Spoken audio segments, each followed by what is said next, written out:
वंदे मातरम। स्वागत है आप लोग के कर भारती के और नए वीडियो में। आज की वीडियो में हम लोग पेंशन पर दूर हुआ सस्पेंस के बारे में बात करेंगे। जो पेंशन धारकों को लाभ है, पेंशन भोगियों की डेथ होने के बाद पारिवारिक पेंशन पाने के लिए पेंशन भोगी के परिवार, बहुत सारे पेंशन धारकों के परिवारों को नियमों के बारे में पूरी जानकारी नहीं होती है, जिसकी वजह से फैमिली पेंशन क्लेम करने में दिक्कतें का सामना करना पड़ता है। तो इस वीडियो में पूरी जानकारी आपको दी जाएगी तथा केंद्र सरकार के दिशा निर्देश के बारे में भी अवगत कराया जाएगा, ताकि आपको किसी भी प्रकार की परेशानी नहीं हो पाए। ठीक है, तो वीडियो बना रहे शुरू से लेकर लास्ट तक।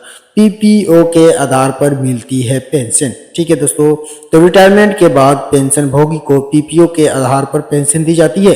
पेंशन भोगी की डेथ होने के बाद उनके नॉमिनी को फैमिली पेंशन दी जाती है। पीपीओ में उनके नॉमिनी का नाम होता है। नॉमिनी उनकी पत्नी या बच्चों से हो सकते हैं। ऐसे में अगर पेंशन भोगी मृत्यु होती है तो पत्नी के क्या करना चाहिए, तो इसके लिए भी बात करेंगे। पेंशन भोगी के साथ जो कि ज्वाइंट अकाउंट में पेंशन, तो पेंशन भोगी के साथ अगर ज्वाइंट अकाउंट में पेंशन मिलती है तो ऐसे में पत्नी को फैमिली पेंशन का दावा करते हुए एक लिखित आवेदन देना पड़ेगा। साथ में पेंशन भोगी की डेथ सर्टिफिकेट की कॉपी भी जमा करनी होगी। इसके साथ पत्नी को अपना जन्म दिनांक का कोई भी प्रूफ देना पड़ेगा, जिसे के आधार कार्ड और पैन कार्ड इत्यादि, जिसके लिए 80 साल होने का उनको 20% अतिरिक्त पेंशन की मात्रा भुगतान किया जा सके। साथ के में पत्नी के एक अंडरवेंटन किंग की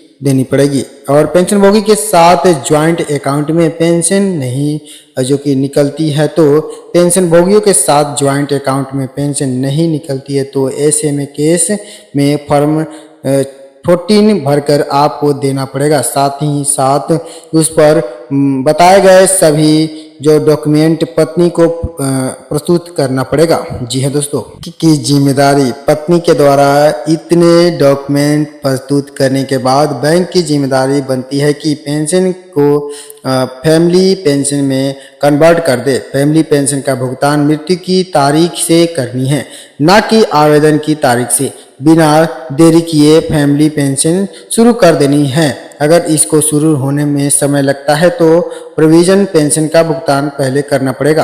ज़्यादा से ज़्यादा 6 महीने तक प्रोविजन पेंशन की जा सकती है। उसके बाद हर हालत में एक्चुअल पेंशन शुरू करनी है, नहीं तो पेंशन भोगी ब्याज का हकदार हो जाएगा। जी हाँ दोस्तों, आगे देखते हैं फैमिली पेंशन की मात्रा। तो पेंशन भोगी की मृत्यु रिटायर होने के बाद अगर 7 साल के अंदर हो जाती है तो फैमिली को वही पेंशन मिलेगी जो पेंशन भोगी को मिलती थी, यानी कि पूरी पेंशन मिलेगी।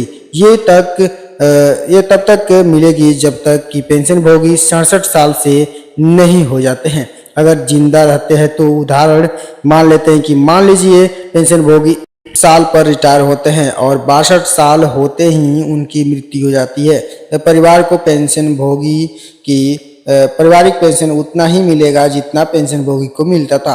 5 साल तक ये पेंशन मिलेगा, यानी कि पेंशन भोगी की उम्र 67 साल होने तक उनका उतना ही पेंशन भुगतान होगा।